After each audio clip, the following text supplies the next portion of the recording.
into the Cardiff City phone-in. On the last show last week. I don't know if any people in the room here tonight saw the show, but it was somebody. Jeff Dela Cruz was watching in, and he said, "It's like I think I've joined a wake." You know, it's like it was so grim and so dark. And at the end, we went round, and nobody saw us getting a point out of the next two games, apart from Steve Thomas, who actually predicted, I think half jokingly that we could do it, and we very nearly did. We very nearly won both games. So we're unbeaten in two games. Whatever you might say about Riza, and I'm sure Pete's got a few things to say in a moment. We scored in all three games that he's been involved in. We picked up 4 points out of the those 3 games, which is way better than we were doing. And contrary to a tactical change and a pretty poor goal to concede, I thought actually. When we were well on top, we could have got an amazing result. And the lovely thing, I as I lead into Pete, just to say, so last week we were all saying we're going to get nil. Well, no points. Yeah, we're never going to win again. We might as well give up and start planning to go and play at Exeter next season and all the rest of it. Then we've done this the last 2 games, and then we went to Bristol City, one of our arch rivals. The second half, we were, I think, playing them off the park. We had them under pressure.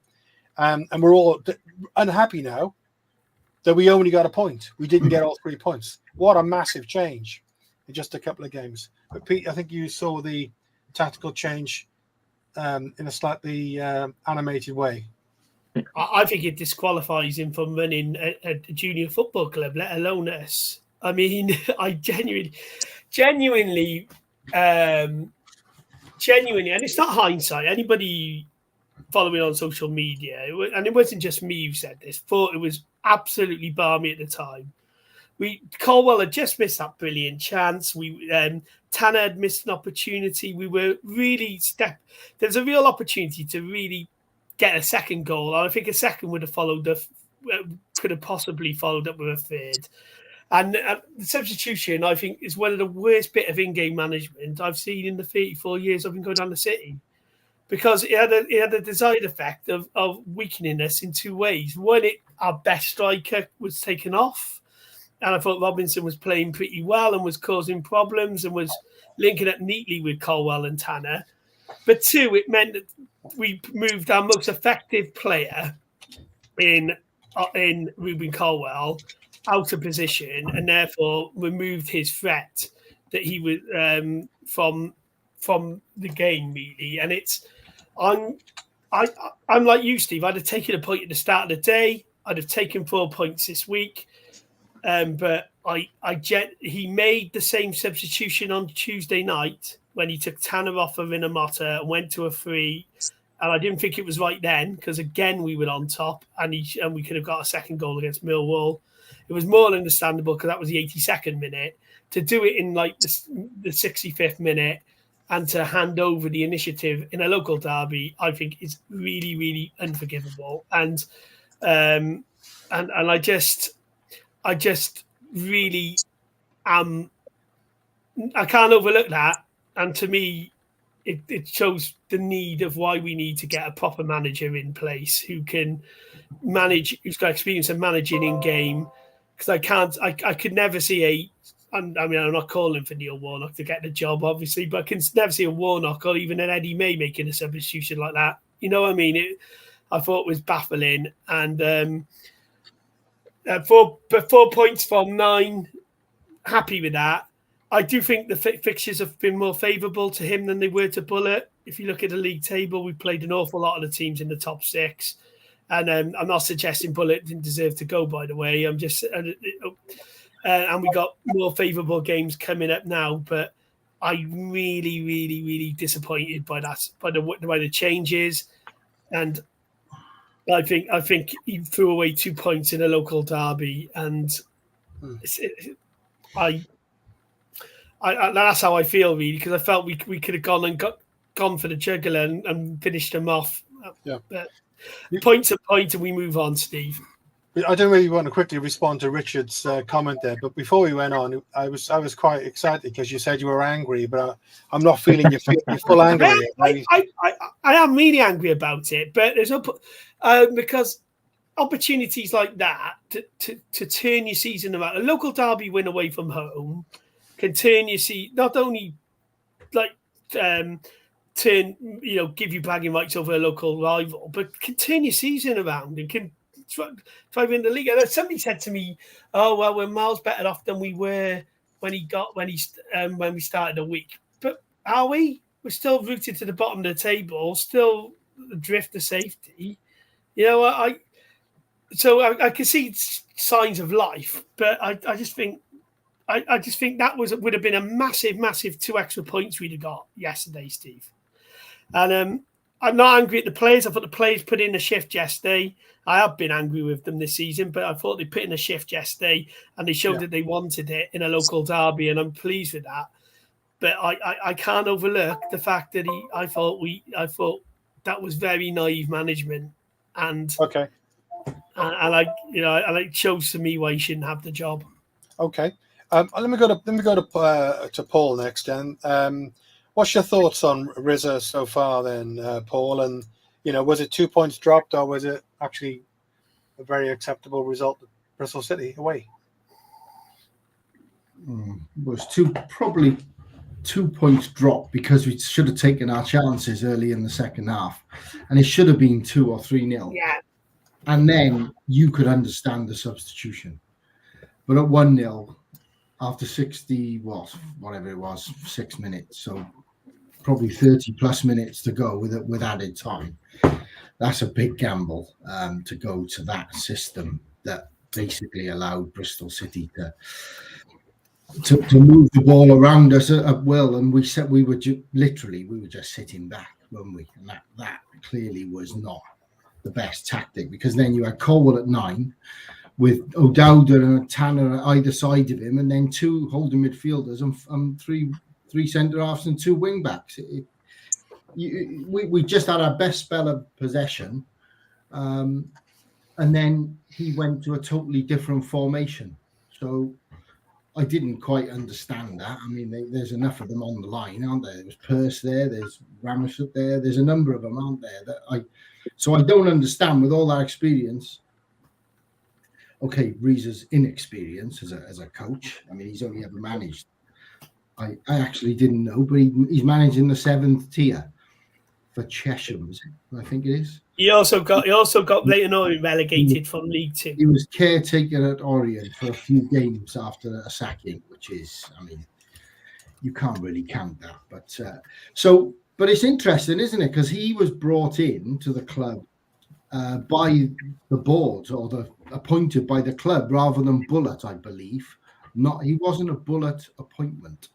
So that's quite an interesting one, that actually the club have appointed him, and now given him the caretaker role after Bullet is released. So that's quite an interesting one to me. But anyway, look, you got to say on the results that it was come from a low bar, didn't it? So the results have improved. The last 2 games, if we'd have said 4 points from the 2 games, everybody would have taken that.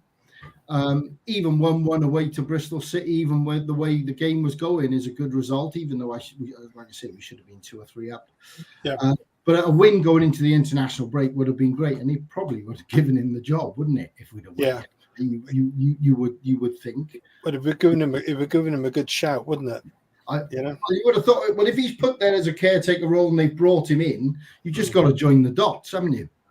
And without being a conspiracy theorist or not, you just got to think, well, he must be somebody they have faith in. I mean, I think he says the right things in his interview. He comes across well, I think, in interviews. I think so. Yeah. But ultimately, he'll be judged on results. So yesterday, after being in that position, I think, didn't he say you don't want to lose the game? So instantly, to me, that tells me that he's under a lot of pressure to put points on the board, which you can't argue. In 3 games, he's put 4 points on the board. So that's satisfactory. Whether it gets him the job and whether he deserves the job is a totally different question. Yep. Which I'm sure we'll discuss. Well, we have a kind of matinee idol suntan god with us tonight. So, I'm having to turn my lights down here. I thought you were talking about me. what's your take on Riza, Nigel? But actually, I'll ask you slightly differently. Going back to what Paul just said, it was pretty well. It was like a really big opportunity for him. Yeah. And if he could have held on to that 1-0, and we could have got that win, 2 straight wins, 2 clean sheets away in a derby at Bristol City, coming into the international break when the likelihood is if we're going to make a change, it will be around about now. Yeah. How important was it? Do you think? How much do you think that was playing on his mind in terms of him and his future with that in that role with the club against? Let's not lose that. Let's do this for Cardiff City. Yeah, it's bound to be. He's been under, he is under a bit of pressure, and I suppose leading up to the game, every day last week there was a different name being linked with a job, wasn't there? So he's not oblivious. Yeah, and again today, yeah, absolutely. But yeah, I thought it was a horrific mistake he made because we were on top, Bristol were gone, their crowd were on their backs. We didn't need to change the formation. They might have had some tired legs out there, but just go like for like. It didn't need those wholesale changes. And the game changed instantly with it, didn't it? Bristol got on the front foot. We just went deeper, and we're not good enough to keep clean sheets under that bait. We've shown that for quite some months now, never mind the last couple of weeks. It just seemed to be the wrong decision. And he did show his inexperience. But I would say most inexperienced managers wouldn't have made those sort of changes as well. So really unfortunate, because I think had they seen it out, and they were playing some stylish football for the second half. Absolutely, best football I've seen them playing for a while. We really did have Bristol on the rack there. I suppose the pluses are we finally mastered how to get results out of derbies. It's all the other games that are a problem, isn't it? There's some good things he's done. You can't overlook that. He's brought down the average age of the team because we were very slow and lethargic. We had 330-something midfielders for many games this season. That's been changed. Robertson is, looks a really good asset and is lightening up things there. That Colwell-Tanner partnership just seems to be a fantastic out for him and is getting stronger. So, and most City fans have been crying out since last season for Colwell to get more chances. Now he's getting those starts. He's starting to show what a player, what a talent he is. We all know he's got it, but he's only by getting games he's going to get the consistency into his games. And he is starting to look stronger and fitter because he put in quite a shift running about. He was left, right, he was up, down, wasn't he? He did some work yesterday. We all say he looks very tired in games, but he did a full 90 yesterday. Maybe he faded when, for silly reasons, he was put as the lone striker. That made no sense at all, did it? But very encouraging signs. And hopefully, there's a bit of belief and confidence in those players, isn't there? Because there seemed to be, didn't there? Much more. Yeah, we felt detached from them for a little while, but when they scored that goal in the celebrations, you could see it actually really meant something to it. Scoring in front of the City end as well. It was a fantastic goal as well, wasn't it? Oh, what a goal! What a goal! But you did feel it. Yeah, there's something back that's been missing for a little while. Shame that Bristol come back, and I think we were architects of our own downfall there. But after that, you have to say they did play it out fairly well. They did have a rough few minutes, but they never looked like going to win the game. But I didn't feel they were going to lose it either, which is possibly what he was intended to do. But it was just way too early to make those changes. Yeah, this is going to go down like a lead balloon with everyone. But when he made those changes, when he did make those changes, I couldn't believe how well we were playing, and we had Bristol on the rack. But when he made those changes, fair enough. I thought he's going to just tighten it up, hang on to it, let's get into this. This could be a great result. Obviously, most people disagree with that. And then with the benefit of hindsight, because we conceded, it was a really poor goal. We had a couple of chances to clear it right and left. Yeah. It was a great cross. That cross should never have come in, So, but it is what it is now. Peter, if I can just go to you now with Andrew's comment on the screen there, and again, it rears its ugly head as ever. No goal scorers. Robinson is our main threat this year, but no goal scorers. Whoever comes in, whoever it might be, is going to have that same problem, aren't they? We have got a goal scorer. He's just playing in the under 23s. I mean, I in my opinion, I've seen enough of Reindorf, and I've seen enough of Kanga to wonder why is Reindorf not getting opportunities on the bench to come on for Robinson, when Kanga clearly looks like the worst striker we've signed since Tony Philliskirk. That's quite a statement. He doesn't move. He doesn't move, and it's hard to watch at the minute because you almost feel sorry for him. I'm always suspicious of signing players who've had a poor season in, say, a league like Germany, and then have gone on to a league like Belgium and done all right. Because the Belgian Pro League, for all the tradition of Bruges and Anderlecht and stuff like that, is nowhere near at the standard in the main of the Championship, and he is struggling, and it's telling. He brought Mate on last Tuesday. He didn't bring Kanga on at all. Yeah. And yes, he threw Kanga on at a time where the all emphasis has gone from the game. So I am genuinely of the opinion now the kid Reindorf will run his heart out. He runs down the line. He's like a Duracell bunny, and he's scoring goals in the 21s. And unless you throw him in, you don't get an opportunity. But yeah. I thought Callum Robinson, I thought Ruben was man of the match. I thought he was magnificent yesterday. I really did. And I thought Tanner was brilliant because Ruben was great, if you know what I mean. Mm-hmm. But I thought Robinson played really well yesterday for 65 minutes. You know, he linked up the play. Yeah. He's an intelligent player. And he'll get 10 goals if you put the chances to him a season. You know, he's a good footballer, there's no doubt about it. Very good football player. But so he's going to start. He's the main man. Give the kid Reindorf an opportunity on the bench. I don't know what Nigel and Paul thinks, but I think Kanga is. I've seen enough of Kanga now. I don't think he's going to get to the level we need him to be in the Championship. I'll be delighted if I'm wrong, and he goes on and scores 20 odd goals now and it clicks. But I just don't. He's not even getting anywhere near goal. I don't think I've seen him have a shot since the home game against Sunderland. So it's a simple thing now. Get the kid who is scoring goals in the 21s and give him the opportunity to see if he can do it at the higher level. Yeah, he can't move. He can't move because he's got 1930 Knickerbocker shorts. Exactly. On, what are those shorts about? But yeah, I think you're right, Pete.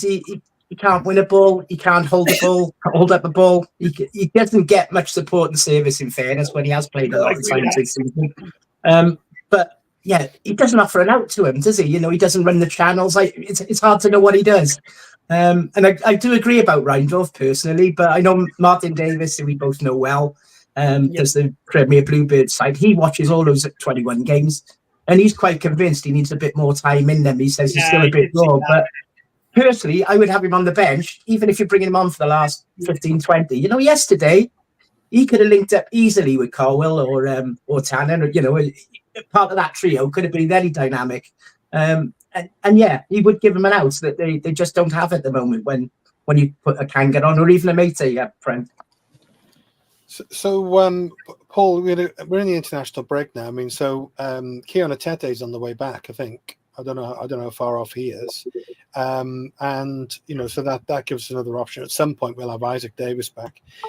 If, as the rumours flying around at the moment are, that there may be some sort of announcement this week, and there might be, you know, a new person in, then we've got a couple of months up till the January window, so we can look at it again. But, you know, again, it just comes back to bite us on the proverbial over and over again, doesn't it, Mo? That, you know, we never, for whatever reason, whether it's financial or whatever, we just never seem to bring a decent striker in, really, do we? We just don't do it, you know? It's that one position, isn't it? Apart from Kiefer Moore, what was it, the last 10 years that we haven't had striker. Kiefer Moore in one season, and then he's off. I thought I thought pre-season there's still three key positions to me we haven't solved. One is the goalkeeper. I still don't think either goalkeeper's good enough. I like Jack. I must say. It's only my opinion. I still don't think either of them are good enough if you want to be an upwardly mobile championship team. What would you like Jack Alnwick to do more of? I just don't think he's. He's very line based, Dave. He doesn't come off his line enough. How can I? I don't. Okay, he gets ahead of Hovarth because he can play it out with both feet. Apparently, he's quite good at playing out from the back with both feet. Although sometimes he just knocks it straight out of touch, doesn't he, with his left foot. His shot stoppings, as you'd expect. I just don't think he commands his area or his goal or his back four as good as you would expect a number one in a team in the championship who want to be in the top six. I just don't think we've had a goalkeeper for a number of years who's been good enough. That's just look, I'm not a goalkeeping expert by any stretch of the imagination, but neither of them fill me with confidence. Hovarth maybe, because he's got time on his side a bit longer. But I just think we need a proper number one goalkeeper. We still need a box-to-box midfielder. Alex Robertson will be a good player in time, and it's a good signing given his age. And it's about time we started signing players at that age. And we did that window with Darland and Fish and Robertson. We signed players of good age, good defenders at last. But even at a good age, rather than journeymen, late 20s, 30s, at least then if they prove themselves, you've got an asset. You've got an asset you can trade. Yeah. So to me, that's a step in the right direction. We haven't got a box-to-box midfielder. No. And we haven't got a number 9.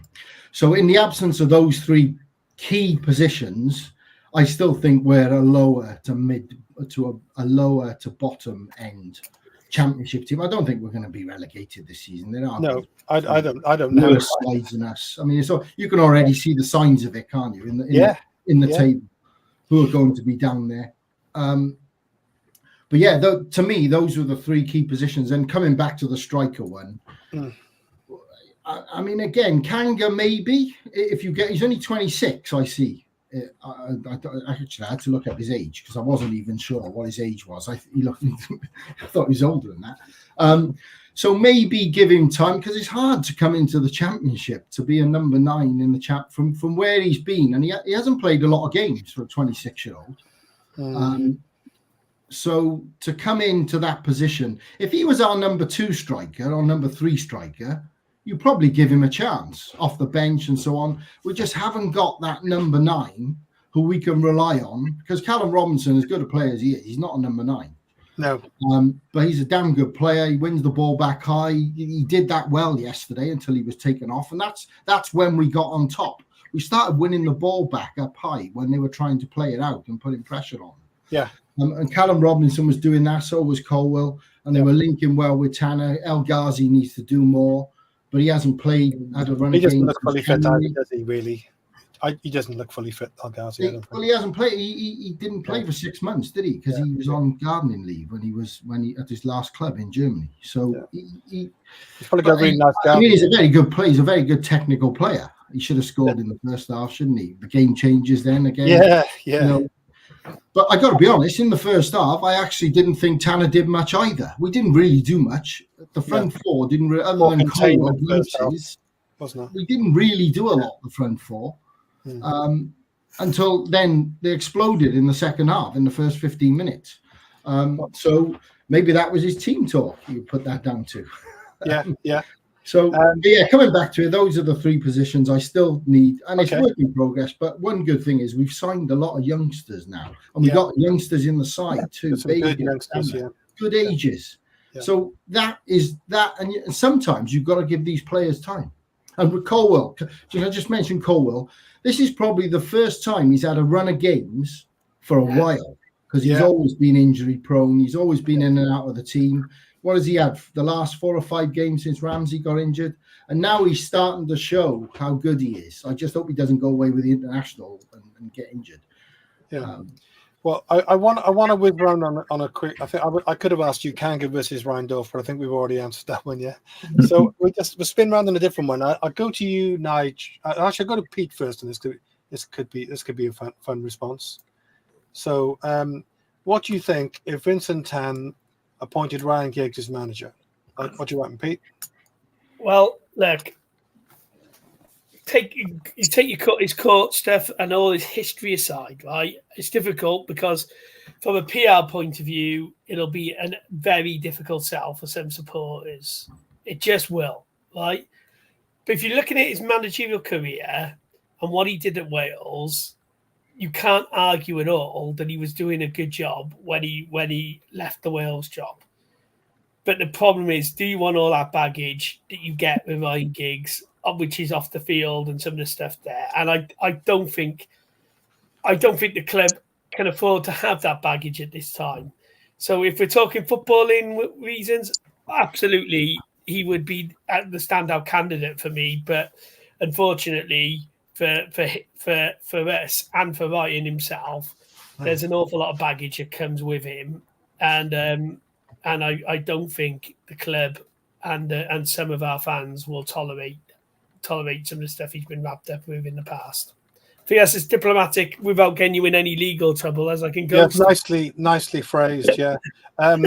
So, Nige. Well, you wouldn't just lock up your daughters; you'd lock up your wives as well, wouldn't you? If you think that. See, Pete was That doesn't get diplomatic. us in trouble either. He was diplomatic. But I think it would be very difficult, very challenging, because, yeah, of course, if he comes in and makes an instant impact, you can sort of move on from some of the history and histrionics you had with him. But if he has the minute he has a couple of bad games and bad results, it's all going to come flooding back, and that will be the challenge, you know. And I just think there's a lot of managerial options out there without Giggs, but as we know, Tan's got a fascination with Man U, hasn't he? Which he proved before when he brought Solskjaer to the club. But you know, if you believe some of the rumours doing the rounds, he's not really in the mix anyway. There's a couple of other names I keep hearing. So, but who knows? You know, names I hear this week are different to the names I heard last week. So we'll soon find out, I'm sure. So Paul, we had Solskjaer. Mark Hughes has been talked about. Ryan Giggs. Anyone in the red shirt seems to, the man for the job. Yeah? Well, maybe it's because Bellamy has gone in at Wales, and he's starting to say he's always been a good talker. In fairness, Craig Bellamy, yeah. Quite knowledgeable on football. But again, he's one. If you take aside his the antic side of him when he was a player, but some would say they like that because he was a winner and so on. But apparently that didn't go down well when he was at the academy. So we'll say no more about that. But anyway, maybe that is a reason that Giggs is being talked about, because Bellamy, of course, would have been another one people would have been have mentioned in the past, isn't he? So he has been. It doesn't surprise me, because at some point, if he wants to come back into football, Giggs doesn't need the money, I'm sure. But if he wants to himself has the desire to come back into football, then he would be high on the list of a lot of clubs, whether it be here or abroad, because he's a big name, isn't he? And with that brings pressure and so on.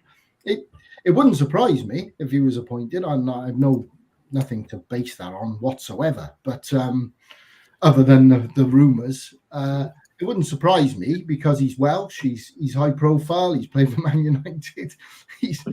It wouldn't surprise me at all. But it's a difficult one, because the next move that the club make is a big one, because yes, it is.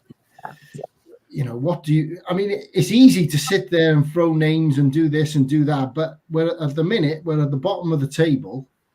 To me, I would give this caretaker manager a few more games, just to take time to decide and see where we are, maybe after, I don't know, 15 games, 12 to 15 games.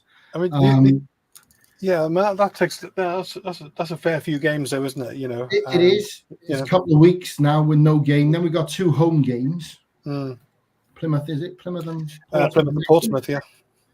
So I mean, but can I come back on that, Steve? Yeah, go on, Pete.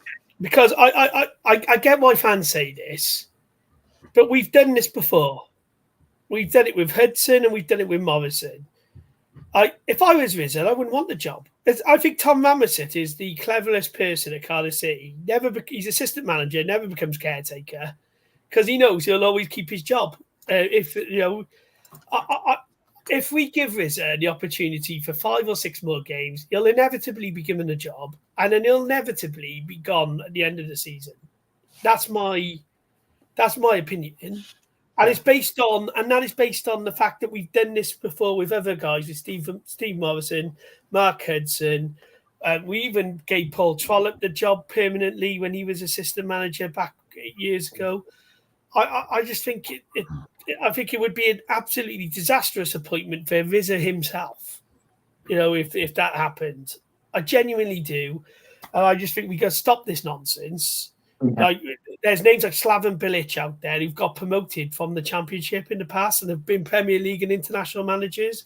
We're talking about the lad at Reading's got a good Sellers has been talked about. There aren't people. This is a big job. It's not just the fact that it's a Championship club. It's a Championship club in the middle of a capital city, which has got an entire sporting media base in that city. It's not like a normal Championship job for me, and I think we need a big character to come in, and if Riza got the next 2 or 3 games on the trot, I wouldn't want him to have the job. I really wouldn't, because I think ultimately we'd end up in the same situation that we've had over the last 5 or 6 years. Yeah, just to add to that, Pete. I take your point you got there, and really, if you look at the next couple of games, Pompey and Plymouth at home, they really should get at least another 4, hopefully all 6 points there, and that would more or less, if Riz is still around, shoe him into that position. But the problem you're going to have then, we all know that they wouldn't give him a contract beyond the end of this season, and then you got this. It'll be another summer then where do we keep him? Do we get someone else? We've just had that drama all this summer. The club really don't need that again. The fans don't need that again. There has to be some permanent solution here and something that sort of takes the club forward. And I just think Riza would be a sticking plaster solution at best. The cheap option, some would say. And that for me is not what Cardiff need at the moment. If you're going to make up a false name, then make up a good false name. So Algorithm, which is a fantastic name, says this is the second Monty Python reference in the chat tonight, by the way. All right, apart from strong leadership, effective communication, team spirit, adaptability, motivation, handling pressure, and turning results around, what has Riza ever done for us? So, but I don't get that, Steve. I'm going to come back on that. We lost the first game 4-1. We scraped the 1-0 win against Millwall, and we threw away 2 points against Bristol City. He has not come in and become Bill Shankly and turned the entire club around. He didn't really need to, did he? He's done a solid job, but he's not, to me. People are going way overboard on how great he's been. And I'm probably going way overboard with the criticism as well. The fact is, he's doing an all right job as an interim manager. If he got the job, we're talking a transfer window where he'll get his own chance to bring his own players in. That potentially then could mean Nigel saying a short-term fix until the end of the season, and he ends up and we end up in the same merry-go-round as we've ended up the last couple of years. What Dalman was trying to do with Bullet was the right thing. It was poorly executed. Trying to get someone who's got a higher experience in management in terms of getting clubs into Europe and things like that, and trying to change the narrative around Cardiff City. That was the right thing to do. What the real question should be, and I think Paul agrees with me on this because I've done this show with him before and we've talked about this, is actually it's not a manager we definitely need to appoint. It's a director of football to appoint a manager with a strategy in place. Because what you're getting now, it's already leaking. You're getting Dalman's list, Chew's list, and then Tan throwing Ryan Giggs into the mix. And they all allegedly. Well, they all leaked to their various journalists who put it up on Twitter to see how we will react as fans. And what you actually need is a director of football with a strategy, like Sunderland have done, where they've they've doubled down on getting young players in with big resale values and having a high energy team, which has got them which I think will get them into the top 6 this season. We may not win the league, they're top now, but they may not win it.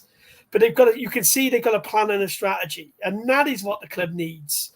Desperately needs someone in between that board level and football level who's able to actually get a manager that follows a coherent strategy. And the plan. That's Mehmet Dalman on the phone for you.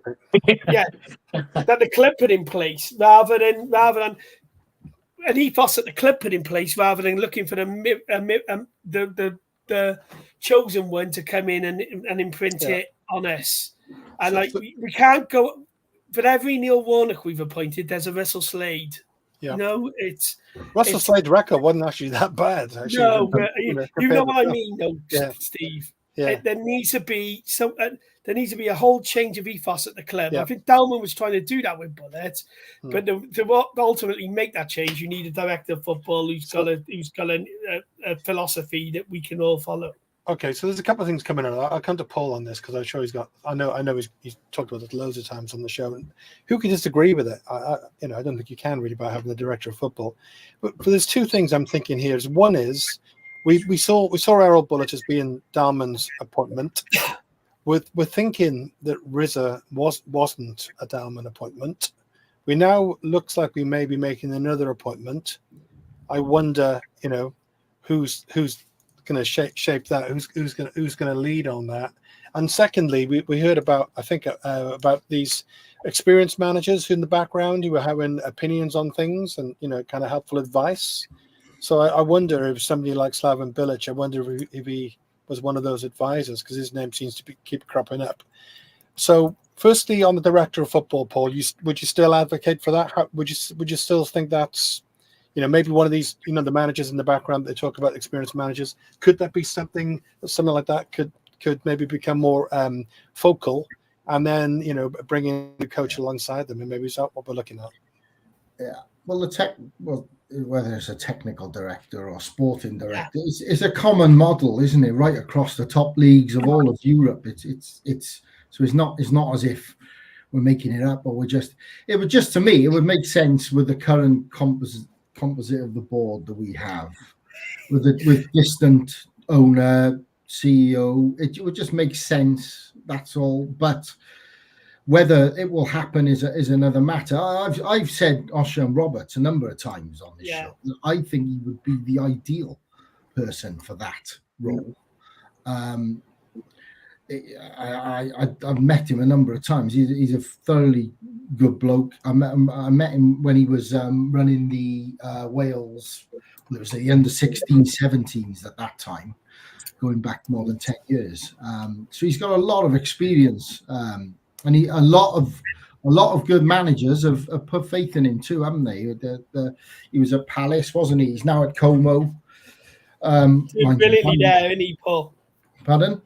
Doing fantastically well there. Yeah. Well, he got the interim job last year. They got promoted to Serie A, didn't they? They've gone up, and I think Fabregas has gone in there, and he's assistant again. So he doesn't seem to be losing his job. I mean, why would you want to leave Como, man? Como or Cardiff? Lake Como or Rope Park Lake. No, but look, we don't really need to talk too much, other than it's a tried and trusted model across. It's a no-brainer, basically, isn't it? So, but in the absence of that, I go back. Like I said, whether Riza gets another how many games, that wasn't my opinion. I was just trying to second guess what I think the club might do. I was just joining the dots with them. They brought him in. They've given him the role. He hasn't failed miserably. We're on a little bit of an up, although it's not far to come from. We couldn't be lower, could we? There are promising signs, but like I said earlier, the next decision is a huge one. So that's why I think, unless they have somebody, because wasn't it mentioned that they have one of the top agencies and two experienced managers advising them on this position on the. So look, there's plenty of names out there. We don't need to run down them. There's lots of them who've been done well in the Championship, not just Bilic. There's a number of others who have done well and not so well. The usual names you could reel off, Neils and Lowe's and all of those. There's a lot of them out there. So, and there must be foreign coaches too, which nobody heard a bullet before he came to us. So there must be a number of foreign coaches out there who fit the bill, who, okay, may not have the Championship experience or the experience in this country, but who have enough potential. And a number of other clubs have gone that way too, haven't they? They brought in unknowns from Europe. Luck of the draw then, though, isn't it, to some extent? Yeah. So I think we just have to, if we're not desperate right now, I would, if I was on the board, I would be saying, let's take our time on this. We got 2 more weeks now, international break, no game for 2 weeks. Yeah. Or just best part of 2 weeks. Okay. Then that's what I would do, unless they have what they think is the ideal candidate ready to go. Okay. So we all agree budget, because they've got to agree budget terms. It's a great job. It's a big job. It's one of the best jobs outside the Premier League. Totally agree. I'm not biased. Yeah, but the problem is, it's a very attractive job outside of the Premier League. It's a big job. So yeah, but the problem is, underlying all of this, is that we've got a dysfunctional board, haven't we? And a lot of people have said it quite recently. They blame everyone else, the managers, everything else except themselves. They never take a look at themselves. And what we've got is an owner who's just never around. But he's got full control over every decision that takes place there. You've got Delman, who's only involved really in finances and the legal cases that are taking place. And you've got Ken Chu, who works for the club 2 days a week and also is chair of a big car dealership. By the way. That's a disgrace, Nige. Yeah, it is. The size of us have not got a full-time on-site CEO. It is, and whether you think absolutely not at this level, it's wrong. And this is why Cardiff need a director of football or someone in that sort of status role more than any other club, because we have not got a hierarchy, and that's the problem. And we'll keep going round in circles forever and ever until that structure changes somehow. But if we believe what we're told, Tan just does not want a director of football. No, probably got scarred by the Ian Moody thing quite a few years ago. Yeah, exactly. And just can't move on from it. And that's why the club keep going round in circles as well. But if he's the man, he's paying the bills and all the rest of it. If that's what he decides to do, then he has the right to make, doesn't he? He has a prerogative. Yeah, but these decisions are costing the club and him fortunes, but it's still because we just keep forever making the wrong decisions. Yeah. So I want to ask you. Can I ask Pete? I've got a classic one. I want to come to you first on Pete, actually. So the room. This is a fans football show. We can talk nonsense and speculation, and that's why we're here, isn't it? So the rumors flying around today was that there's a Croatian and a Spaniard right in the running. Now, I'm pretty sure we think that the Croatian is almost definitely Slaven Bilic. But Peter Bradbury, who could the mystery Spaniard be? I think it's well known as Reading's manager, isn't it? You reckon? Yeah. Well, he wouldn't cost any money in compensation because Reading are in such a mess that he probably could leave his contract. That is interesting. Yeah. Yeah. Salentes or Salet, I think. Sellers, isn't it? Peter Sellers. Yeah. Yeah, and he's done really well there, considering he's not allowed to buy any players. Do anything, find out, they're in a worse. They're a real warning to any championship club, aren't they? And I really hope they get it sorted and they return back in the championship. It's always a great trip to Reading. That was a good trip, and they are missed. But I think they're the two that they're talking about. I just think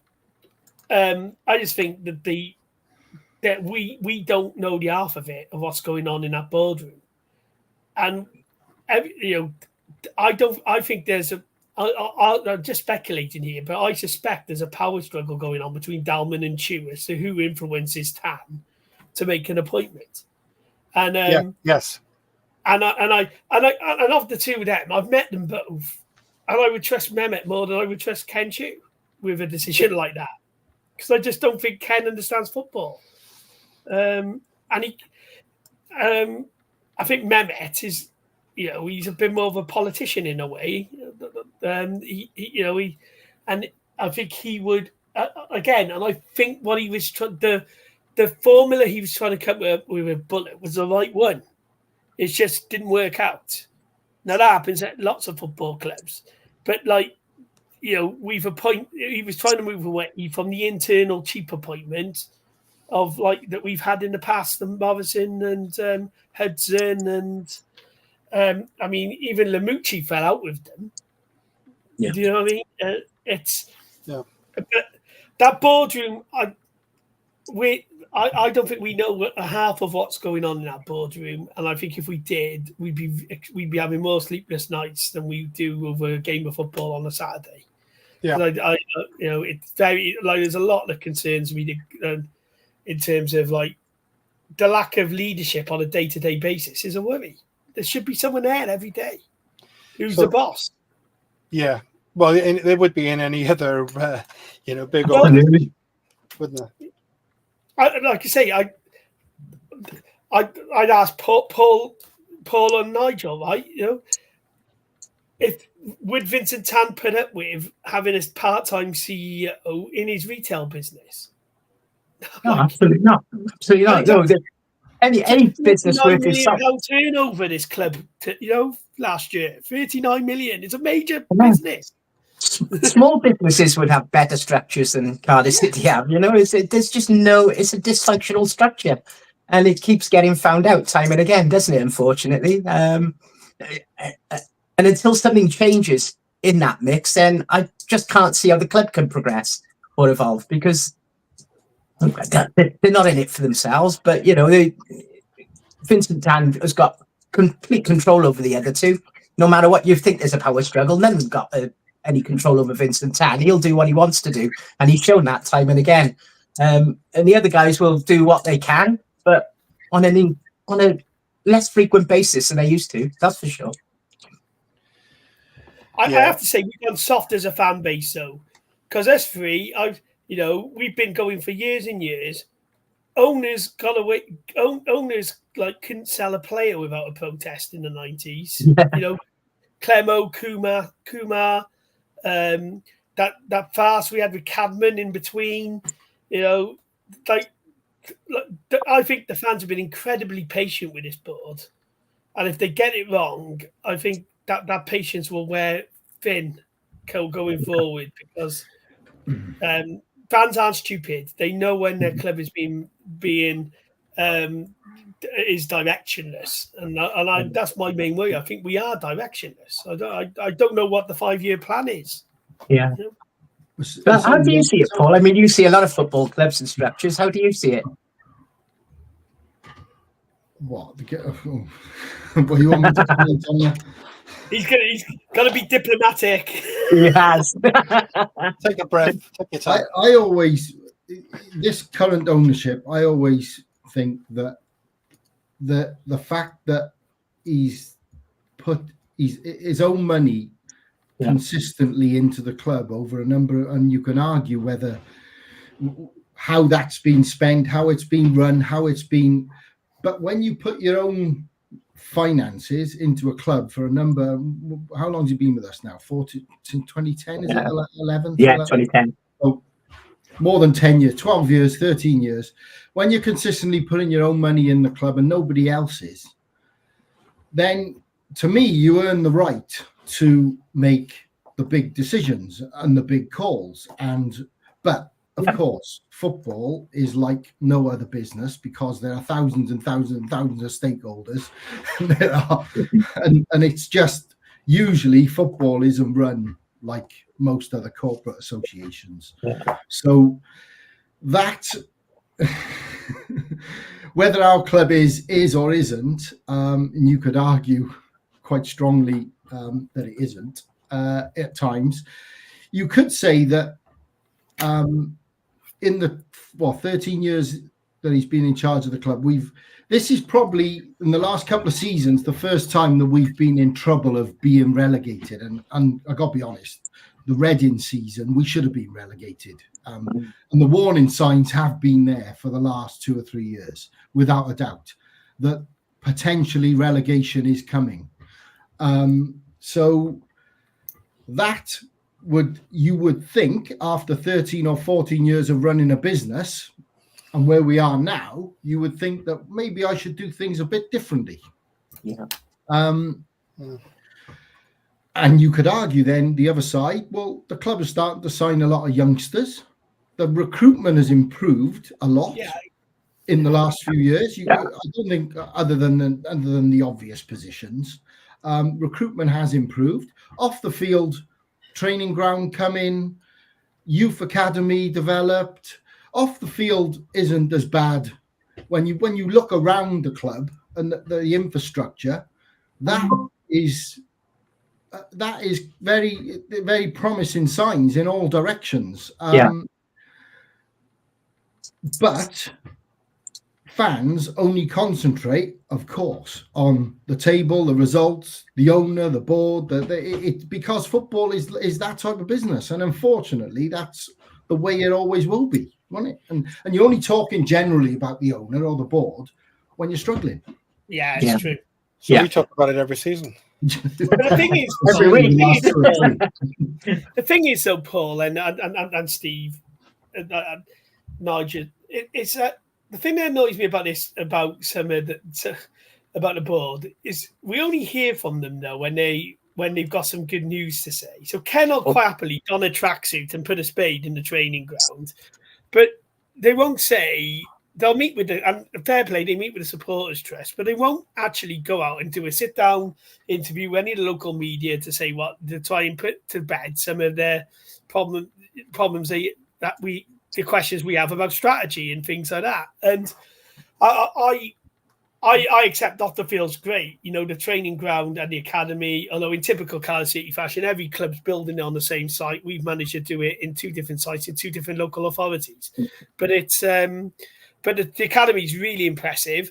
I think these young players who are coming through are a potential of being a real golden generation for the club. I think Cian Ashford's been grossly underplayed this season, and he should be coming on out wide now and again to get his minutes in. I think we've seen what Rubens can do.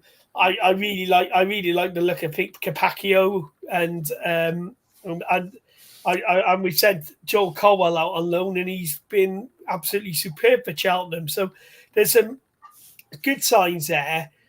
I just think the important thing is that we get the right man in place now to manage us going forward, because I don't think this squad is anywhere as near as bad as we're looking at the minute when we look at the table.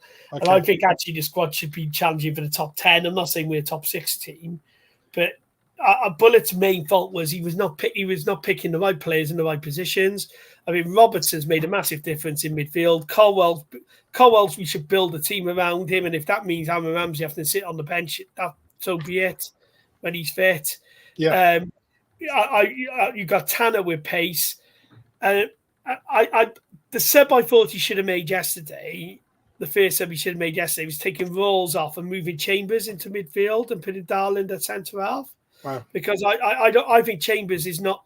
I thought he was good yesterday, but I don't think he's strong enough to be playing centre half in the Championship. It's a shame Gutas had to go off as well, because he's been really looking good the last couple of games, and I think Gutas has been excellent. Yeah, and hopefully, but that was a concussion, Seb, wasn't it? So I think if you're going to get a concussion, Seb, it's before the international break where he's got 2 weeks off and he can play next time.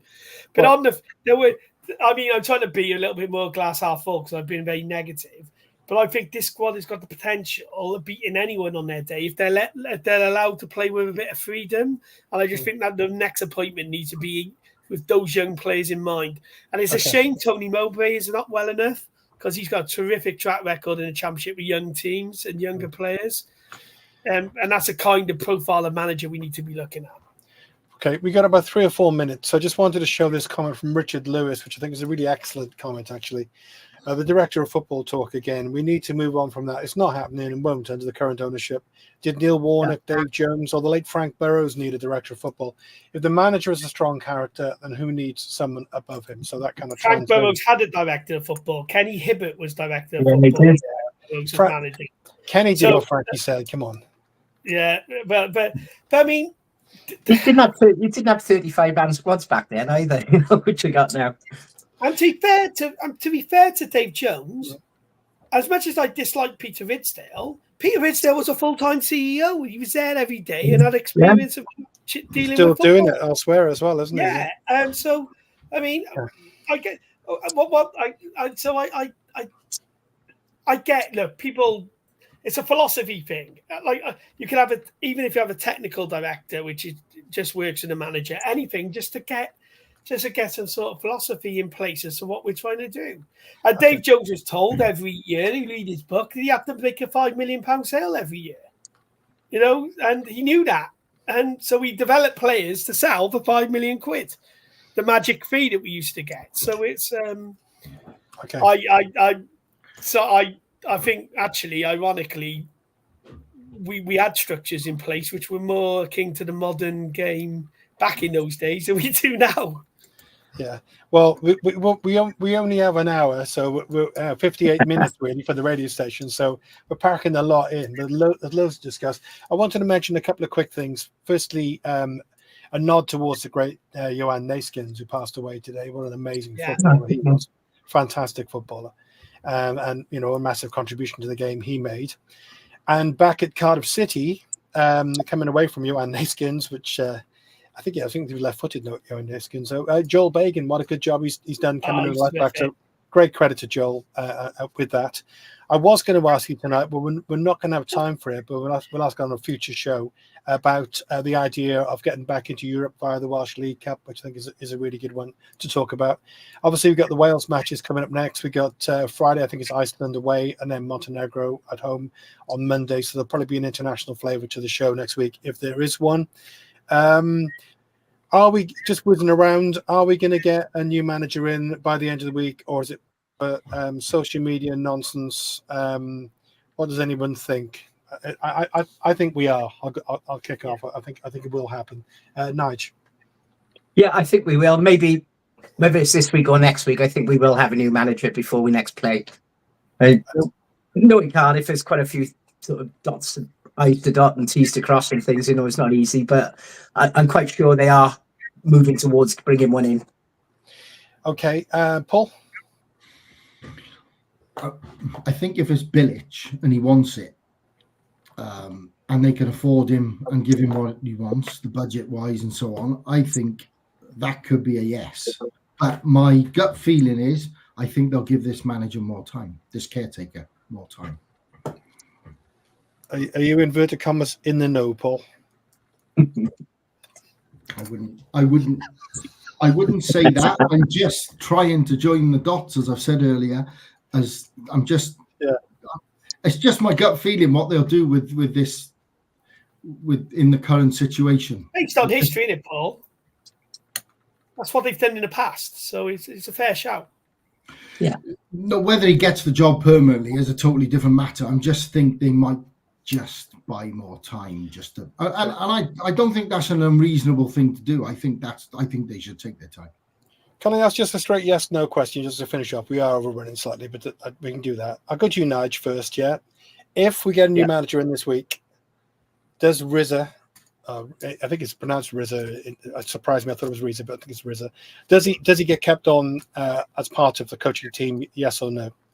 Yeah, I hope so. As long as he wants to. Pete? Yeah. He was brought in to be the attacking coach, and that's the role he should do. Yes, because he was brought in by the club separately. Okay. Well, thank you very much. Let's hope it's an exciting few days, and thanks for being on the show tonight. And 125 years old, Cardiff City. There we go. Happy birthday. Cheers, guys. Thank you. Cheers, everyone. Goodbye.